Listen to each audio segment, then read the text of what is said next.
आइए विस्तार से खबरों का रुख करेंगे अब आगे का एजेंडा में और शुरुआत उत्तर प्रदेश बहराइच हिंसा। इसका एक नया वीडियो सामने आया है। राम गोपाल मिश्रा को गोली मारने का वीडियो सामने आ गया है। गोली लगते ही राम गोपाल मिश्रा नीचे गिरा था।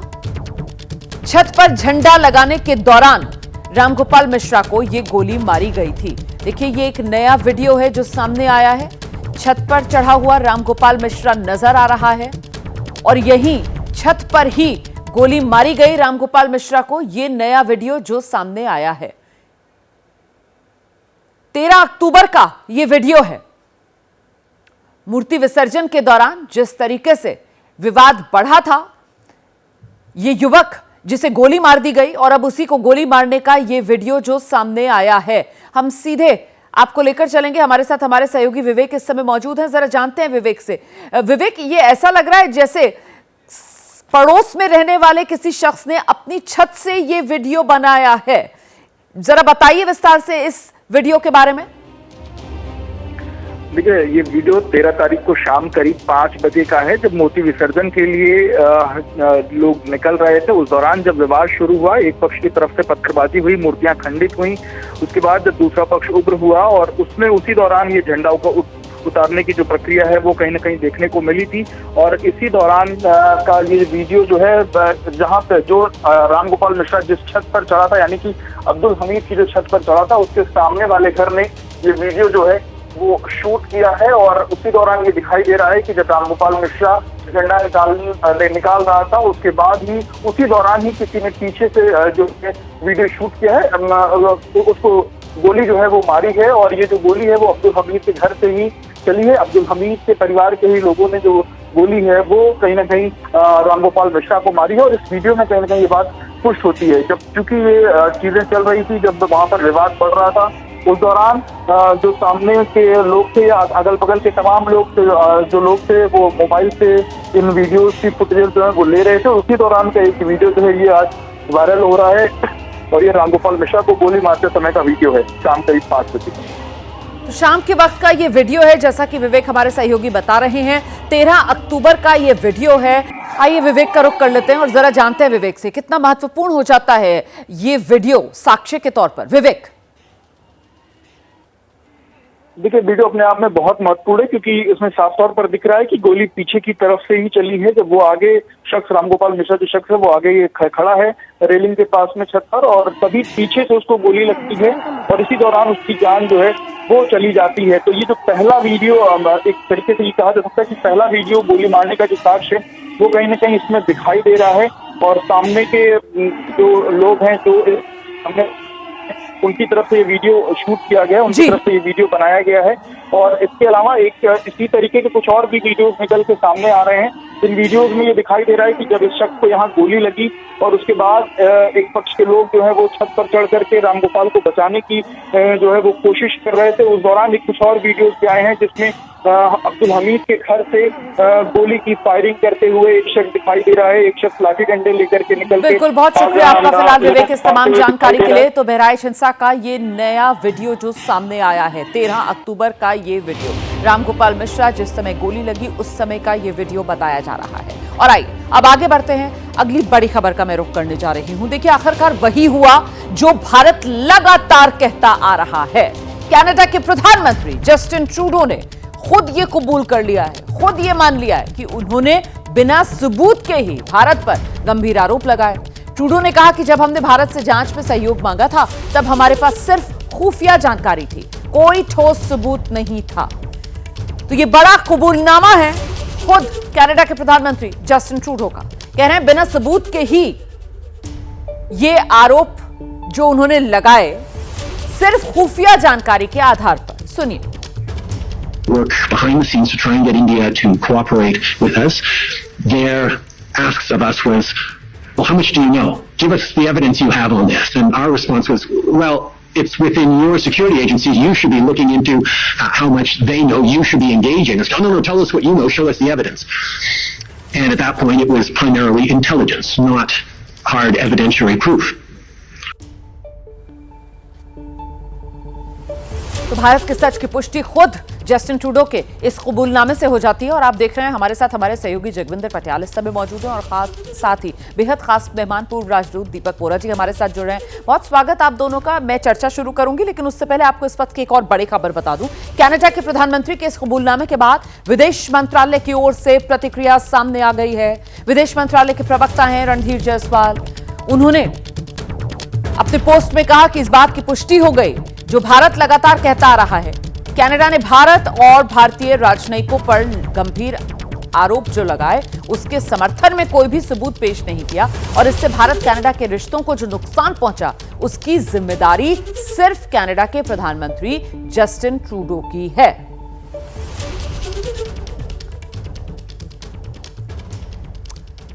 जगविंदर पटियाल, ये तो मतलब बिल्कुल साफ हो रहा है जिसको लेकर हम भी पहले बात कर रहे थे, जो भारत सरकार कहती रही है, अब तो खुद ही कबूल कर लिया एक तरीके से जस्टिन ट्रूडो ने। सबूत उनके पास नहीं है। 24 घंटे पहले मैंने कहा था रवाना कि अगर वो भारत सरकार को सबूत नहीं दे सकते तो विश्व पटल पर मीडिया के सामने रख दें, एक प्रेस कॉन्फ्रेंस कर दें जिस तरह से वो प्रेस कॉन्फ्रेंस कर सकते हैं। तो ये उनका उसी तरह का कबूलनामा आया है जिस तरह की हमें उम्मीद थी। दूसरी बड़ी बात मैं ये कहूंगा कि उनके कबूलनामे के चक्कर में हमें बहुत सारी चीजों को पढ़ने और जानने का मौका मिल गया। अब भारत की तरफ से जो उनको चिट्ठियां दी गई हैं, जो उनको अदालत के आदेश दिए गए हैं, मैं वो रिमाइंड करवाना चाहता हूं। कल मैं जो डिप्टी डायरेक्टर रहे हैं पूर्व ईडी के, उनसे बात कर रहा था जलंधर में, निरंजन सिंह। उन्होंने 7-8 साल इंटरनेशनल ड्रग रैकेट की जांच की और उसमें 28 कैनेडियन सिटीजन जो भारतीय मूल के हैं उनके होने के सबूत पाए गए।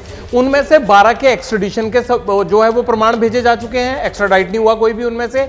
इसके अलावा 16 अब भी कैनेडियन सिटीजन वांटेड हैं भारत में केंद्रीय एजेंसी को, उसका कुछ नहीं किया। खास बात क्या है, ट्रूडो कहते हैं कि भारत सहयोग नहीं कर रहा है, लेकिन कल निरंजन सिंह मुझे ये बता रहे थे कि हमने जितने भी अदालत के आदेश भेजे, गृह मंत्रालय ने जितना भी कॉरेस्पॉन्डेंस किया, आज तक पिछले 5 साल में कनाडा की सरकार में उसे एक्नॉलेज तक नहीं किया कि हाँ हमें आपकी चिट्ठी मिल गई है। उस पर कार्रवाई करनी तो दूसरी बात है। एक और उन्होंने बात साझा की कि गैंगस्टर और वहां पर जो देश का माहौल बिगाड़ने वाले हैं और ड्रग नेक्सस, इनका एक गठजोड़ काम कर रहा है, इसके बारे में भी कनाडा को बताया गया। तो क्या अब ये मान लिया जाए कि भारत में ये जो कुछ हो रहा है वो सब कुछ कनाडा की शय पर हो रहा है? वहां की सरकार को इसका जिम्मेदार मान लिया जाए कि वो वहां गैंगस्टर्स को पनाह देते हैं, anti Indian anti social element जो इंडिया के खिलाफ काम करते हैं उनको पनाह दे रहे हैं, और इसमें क्या कनाडा के एजेंट इन्वॉल्व हैं? क्या हम ये मान लें? ट्रूडो ये स्वीकार करेंगे? जिस तरह के आरोप वो लगाते हैं, भारत भी ऐसे आरोप लगा सकता है। और भारत के आरोपों के जड़ में उनके पास वो अदालत के आदेश हैं, वो दस्तावेज हैं, वो चिट्ठियां हैं जो उनको पिछले 5 साल से भेजी जा रही हैं। जी, दीपक वोरा सर का रुख करते हैं। दीपक वोरा सर, अब तो साफ तौर पर जस्टिन ट्रूडो का ये जो खुद ही कबूलनामा कह लीजिए, बयान कह लीजिए, जो सामने आया है, भारत का पलड़ा वैसे ही भारी हो गया।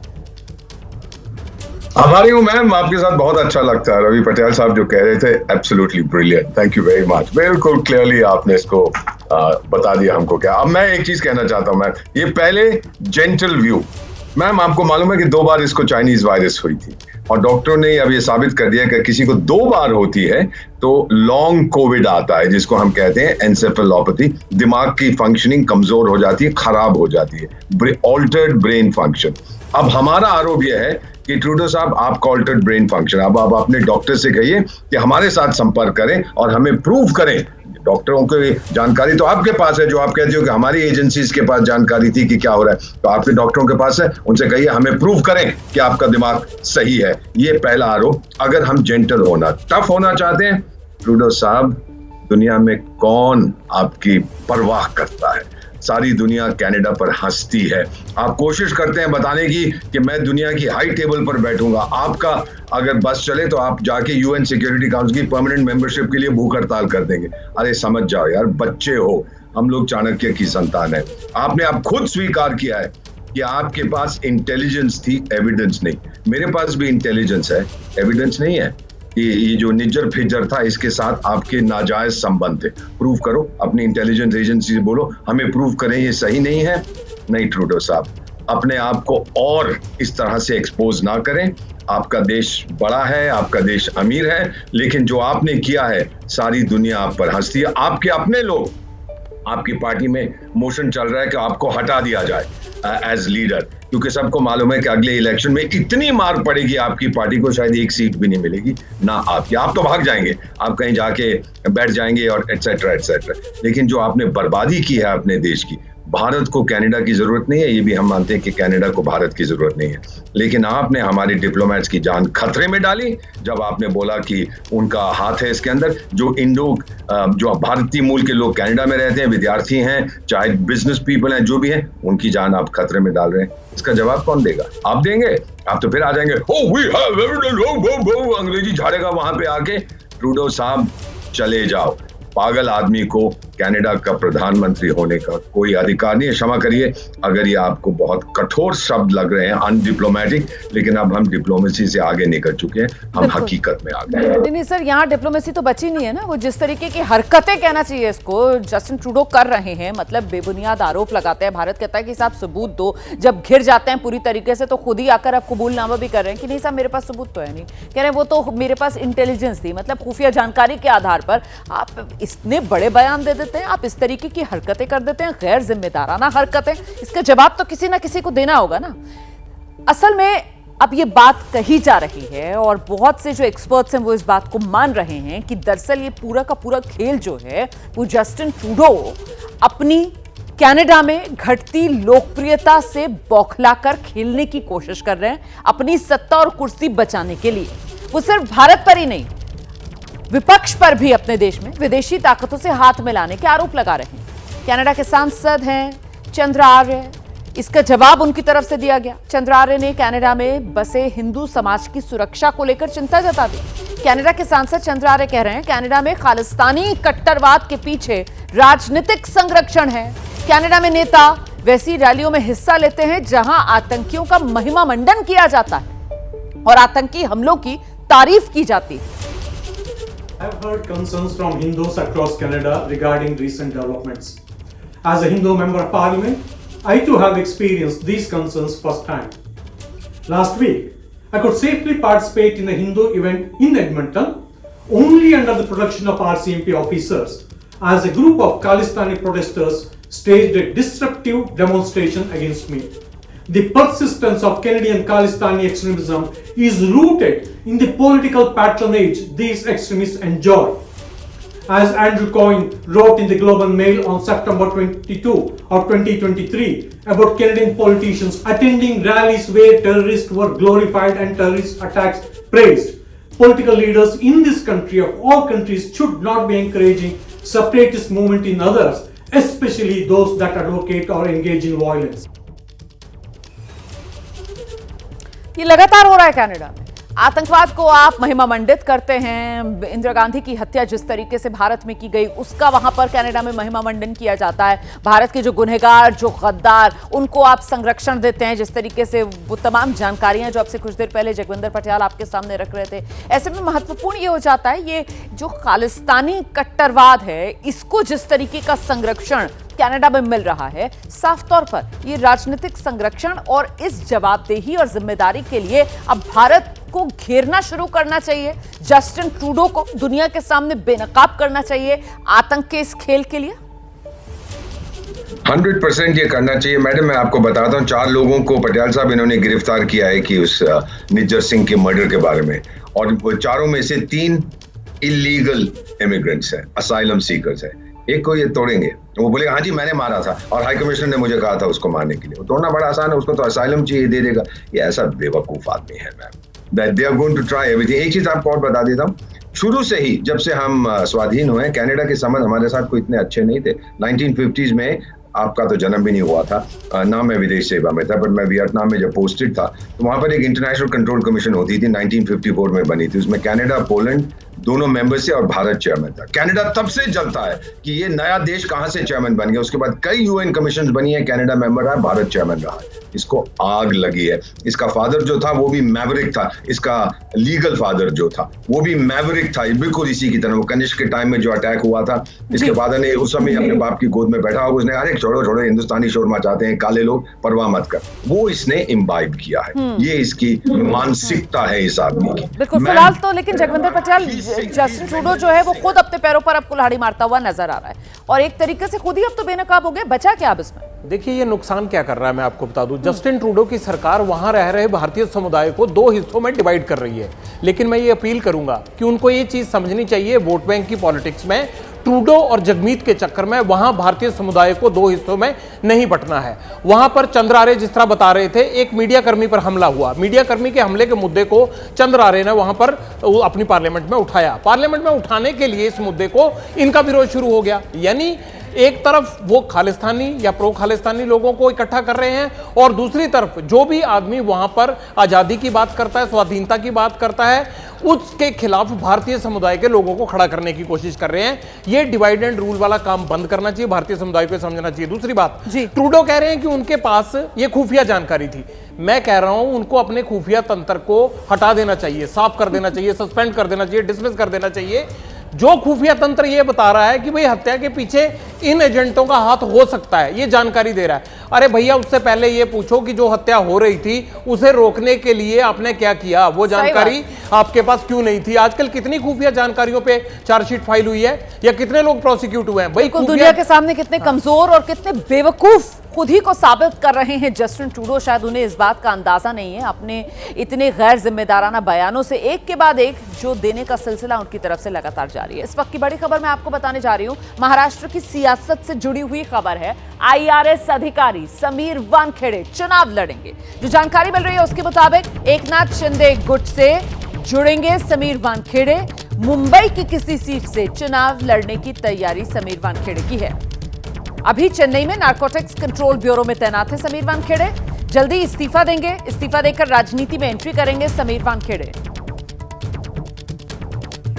हम सीधे आपको लेकर चलेंगे, हमारे साथ हमारे सहयोगी मृत्युंजय इस समय मौजूद है। मृत्युंजय, समीर वानखेड़े की राजनीति में एंट्री इसी विधानसभा चुनाव से तय मानी जा रही है महाराष्ट्र में? बिल्कुल, समीर वानखेड़े जो कि एक हाई प्रोफाइल IRS अधिकारी हैं, उनकी महाराष्ट्र की पॉलिटिक्स में एंट्री होने जा रही है और सूत्र बता रहे हैं कि वो महाराष्ट्र विधानसभा चुनाव भी लड़ेंगे। मुंबई की एक विधानसभा सीट से वो चुनाव लड़ेंगे। शिवसेना शिंदे गुट ज्वाइन करेंगे समीर वानखेड़े। जो सबसे बड़ी खबर है कि शिवसेना शिंदे गुट से जुड़ेंगे समीर वानखेड़े, लेकिन अभी इस वक्त वो IRS अधिकारी हैं और IRS अधिकारी चेन्नई में पोस्टेड हैं, NCB में। सूत्र बता रहे हैं कि वो जल्दी इस्तीफा देंगे और एक बार अगर गृह विभाग उनका इस्तीफा मंजूर कर लेता है, उसके बाद बहुत एक भव्य स्वागत होगा उनका शिवसेना शिंदे गुट में। और शिंदे गुट में न केवल स्वागत होगा बल्कि उन्हें मुंबई की एक विधानसभा सीट पर उम्मीदवार बनाया जाएगा। आपको बता दें कि वो कौन सी सीट है जिस पर समीर वानखेड़े चुनाव लड़ेंगे। मुंबई की धारावी विधानसभा सीट से समीर वानखेड़े को शिवसेना शिंदे गुट महायुति अपना उम्मीदवार बनाएगी। और धारावी में मौजूदा विधायक कौन है? मौजूदा विधायक है वर्षा गायकवाड़, जो कि अब सांसद बन गई हैं, मुंबई कांग्रेस अध्यक्ष है। वर्षा गायकवाड़ चाहती हैं कि वहां से उनकी बहन ज्योति गायकवाड़ को टिकट मिले कांग्रेस का, अपनी बहन को विधायक बनाना चाहती हैं। अगर ऐसा होता है तो उनके सामने समीर वानखेड़े महायुति के उम्मीदवार होंगे। समीर वानखेड़े जो कि चर्चित IRS अधिकारी हैं, इस वक्त चेन्नई में पोस्टेड हैं, लेकिन सूत्र बता रहे हैं शिवसेना के कि उनकी मुलाकात शिवसेना के वरिष्ठ नेताओं से हो चुकी है, काफ़ी कुछ बातें बढ़ चुकी हैं और उनको बताया गया है कि आपको धारावी से चुनाव लड़ना है। समीर वानखेड़े से हमने संपर्क किया, हालांकि उनका अभी तक कोई पक्ष बयान नहीं आया है, ना ही उन्होंने स्वीकार किया है ना खंडन किया है, लेकिन शिवसेना के सूत्र 100% हमें बता रहे हैं कि समीर वानखेड़े शिंदे गुट से जुड़ेंगे और चुनाव भी लड़ेंगे। बहुत शुक्रिया आपका इस तमाम जानकारी के लिए मृत्युंजय। चर्चित IRS अधिकारी समीर वानखेड़े महाराष्ट्र की राजनीति में एंट्री करने जा रहे हैं इसी बार विधानसभा चुनाव, और बहुत संभव है कि मुंबई की जो धारावी सीट है वहां से एकनाथ शिंदे गुट की तरफ से महायुति के उम्मीदवार के तौर पर वो चुनाव में किस्मत आजमाते नजर आए। आगे बढ़ रहे हैं, अगली खबर का रुख कर रहे हैं। हरियाणा के पानीपत से इस समय की बड़ी खबर मैं आपको बताने जा रही हूं। लॉरेंस बिश्नोई गैंग का एक शार्प शूटर नाम सुखा गिरफ्तार कर लिया गया है। हरियाणा के पानीपत से शूटर सुखा गिरफ्तार किया गया है। पानीपत के होटल में छिपा हुआ था ये शूटर सुखा। शूटर सुखा ने सलमान खान की सुपारी ली थी। सलमान खान के फार्म हाउस की रेकी इसी सुखा ने की थी। लॉरेंस बिश्नोई गैंग ने सुखा को फायरिंग का काम सौंपा था। मुंबई और हरियाणा पुलिस ने जॉइंट ऑपरेशन चलाकर शूटर सुखा को गिरफ्तार किया है। तो हरियाणा का पानीपत और पानीपत के एक होटल में छिपा हुआ था शूटर सुखा, वहीं से पुलिस ने गिरफ्तार किया है सुखा को। मुंबई और हरियाणा पुलिस का यह जॉइंट ऑपरेशन था जिसमें शूटर सुखा को गिरफ्तार करने में पुलिस को कामयाबी मिली है।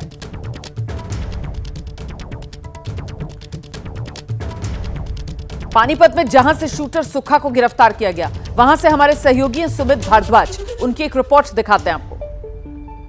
लॉरेंस बिश्नोई गैंग के शूटर सुखवीर उर्फ सुक्का को देर रात पानीपत और मुंबई पुलिस द्वारा गिरफ्तार कर लिया गया है। पानीपत के अभिनंदन होटल से जो है पुलिस द्वारा उसको गिरफ्तार किया गया है। पुलिस को सूचना मिली थी कि सुखवीर उर्फ सुक्का यहां पर अपने साथियों से मिलने के लिए आएगा, जिसके बाद पानीपत पुलिस और मुंबई पुलिस द्वारा पूरा ट्रैप यहां पर लगाया गया और ट्रैप लगाने के बाद जो है देर रात उसको गिरफ्तार कर लिया गया है और पुलिस द्वारा आज जो है उसको पानीपत की कोर्ट में पेश किया जाएगा और पानीपत की कोर्ट में पेश करने के बाद उसे रिमांड पर लिया जाएगा और रिमांड पर लेने के बाद जो मुंबई पुलिस उसको अपने साथ लेकर जाएगी। आपको बता दें कि सुखवीर उर्फ सुक्का वही है जिसका सलमान खान के घर के बाहर फायरिंग करने के मामले में नाम आया था और उसी मामले में ये आरोपी है और तभी से पुलिस इसको गिरफ्तार करने पे लगी हुई थी और आरोपी जो है पानीपत के रेरकला गांव का रहने वाला है, जिसको पुलिस द्वारा अब गिरफ्तार कर लिया गया है और अब पुलिस उसे रिमांड पर लेने के बाद जो है अपने साथ मुंबई लेकर जाएगी और तमाम खुलासे उससे होने की उम्मीद है। तो देखिए, ये बड़ी खबर है। लॉरेंस गैंग का ये शार्प शूटर है सुखा, जिसे गिरफ्तार कर लिया गया है। दरअसल ये वही सुखा है जिसे लॉरेंस गैंग ने फायरिंग का काम सौंपा हुआ था। सलमान खान के खिलाफ सुपारी दी गई थी इसी शूटर सुखा को। पानीपत के होटल में ये छिपा हुआ था और उसी होटल से इसे गिरफ्तार किया गया है। सलमान खान के नाम की इसे सुपारी मिली हुई थी। पनवेल में सलमान खान के फार्म हाउस की रेकी भी इसने की थी। लॉरेंस गैंग ने सुखा को फायरिंग का काम सौंपा था। लॉरेंस गैंग का ही ये शार्प शूटर है सुखा, जो फिलहाल पुलिस की गिरफ्त में है। सीधे आपको लेकर चलेंगे, हमारे साथ हमारे सहयोगी मनोज वर्मा इस समय मौजूद हैं। जरा जानते हैं उनसे किस तरीके से गिरफ्तारी मुमकिन हुई, क्योंकि पुलिस की रडार पर तो लंबे वक्त से था ये शार्प शूटर सुखा। मनोज जी बिल्कुल, देखिए रोमाना, पुलिस के रडार पर लंबे वक्त से था ये शार्प शूटर और जो नवी मुंबई पुलिस की पनवेल सिटी पुलिस है उसको जानकारी थी कि ये पानीपत के एक होटल में रुका हुआ है। पुलिस की जो टीम थी वो यहाँ पर पहुँच चुकी थी और सबसे इंटरेस्टिंग कहानी इसमें यह है कि पुलिस की टीम ने पानीपत के उस होटल में कई कमरे भी बुक कर लिए थे, लेकिन क्योंकि पानीपत एक अलग शहर है तो यहाँ पर पुलिस को जो था वो पानीपत पुलिस की ज़रूरत थी, तो लिहाजा पानीपत पुलिस के अधिकारियों से संपर्क किया गया और संपर्क करने के बाद एक ट्रैप लगाया गया और जब दरवाजे को नॉक किया गया तब पुलिस ने देखा कि इसका हुलिया बदला हुआ है। जब ये बाहर निकला तो तब शुरुआत में पुलिस भी इसको नहीं पहचान पा रही थी, क्योंकि इसने अपनी दाढ़ी बढ़ाई हुई थी, इसके बाल बढ़े हुए थे, लेकिन तब भी इससे इंटेरोगेशन की गई और इंटेरोगेशन करने के बाद ये साफ हो गया कि ये सुखा ही है जो पहचान बदलकर अलग अलग जगहों पर घूम रहा था, क्योंकि पुलिस लगातार इसको ट्रैक करने की कोशिश कर रही थी। ये सोशल मीडिया पर भी एक्टिव था और लगातार अपने नंबर भी बदल रहा था, लेकिन मुंबई पुलिस को इसकी लाइव लोकेशन मिली थी, उसके बाद ही इसकी ये गिरफ्तारी हो पाई है। फिलहाल इसको अब अदालत में पेश किया जाएगा, जहां से ट्रांजिट रिमांड पर मुंबई पुलिस इसको मुंबई लेकर जाएगी। बहुत शुक्रिया मनोज वर्मा इस तमाम जानकारी के लिए। तो लॉरेंस गैंग का ये शार्प शूटर सुखा, जिसे गिरफ्तार कर लिया गया है हरियाणा के पानीपत से। और अब इस वक्त की बड़ी खबर मैं आपको बताने जा रही हूं। मुंबई में बाबा सिद्दीकी हत्याकांड को लेकर बड़ा खुलासा हुआ है। 65 गोलियां लेकर आए थे सिद्दीकी के हत्यारे। बाबा सिद्दीकी को मारने का पूरा इंतजाम था। अपने साथ भरपूर जिंदा कारतूस लेकर आए थे ये शूटर, ये जानकारी मिल रही है। आरोपियों ने सिर्फ 6 गोलियां चलाई, लेकिन 65 कारतूस के साथ, पूरी तैयारी के साथ आए थे ये शूटर्स। हम सीधे आपको लेकर चलेंगे। सूरज ओझा हमारे सहयोगी इस समय मौजूद हैं। मतलब सूरज, जो प्लानिंग की गई थी वो बिल्कुल फुल प्रूफ थी कि कहीं कोई चूक ना रह जाए, कोई कमी ना रह जाए। कि 65 कारतूस की जो बात सामने आ रही है वो यही दिखाती है। जी बिल्कुल, देखिए लॉरेंस बिश्नोई गैंग का जो सबसे बड़ा पैटर्न है कि आप जो टारगेट है उस पर इतनी गोलियां चलाओ कि आपका एक जो मार्क है वो दिखना चाहिए, और यही सारी चीज़ें ध्यान में रखते हुए कोई चूक ना हो जाए कि मान लीजिए कहीं लिमिटेड गोलियां हो आपने चलाई और टारगेट निशाने पर नहीं लगा तो आगे क्या करेंगे। तो ऐसे में आप सोचिए कि 65 गोलियों के साथ लैस थे ये तीनों जो शूटर्स थे, गुरनैल सिंह, कश्यप और शिव कुमार गौतम। तो ये 65 गोलियों के साथ थे, जिसमें से 6 गोलियां चली थी। बाकी की सारी लाइव बुलेट्स को मुंबई पुलिस ने सीज किया है। इसके अलावा देखिए सबसे बड़ी बात ये भी जांच में सामने आई है कि जो शूटर्स थे उनके पास जो हथियार थे, एक तो ऑस्ट्रिया मेड था और एक टर्किश मेड था। यानी कि अब तक जो बात सामने आती है कि ये कहीं घर पे बनाई गई होगी, कंट्री मेड होगी, लेकिन आप सोचिए एक्सपोर्टेड वेपन्स के साथ भी ये लैस थे ताकि किसी भी तरह से कहीं भी कोई चूक ना हो, बंदूक से गोली ना निकले, बंदूक में गोली ना फंसे और टारगेट को आप अचीव करें। इस तरह का पूरा मन बनाकर ये तीनों शूटर्स आए थे। 65 नहीं थे, जैसा कि सूरज ओझा बता रहे हैं, बाकायदा इंपोर्टेड ये हथियार थे जिससे गोलियां दागी गई बाबा सिद्दीकी पर और तैयारी पूरी थी। 65 जो गोलियां हैं उनके साथ पूरी तैयारी के साथ ये शूटर्स आए थे। बहुत शुक्रिया आपका सूरज।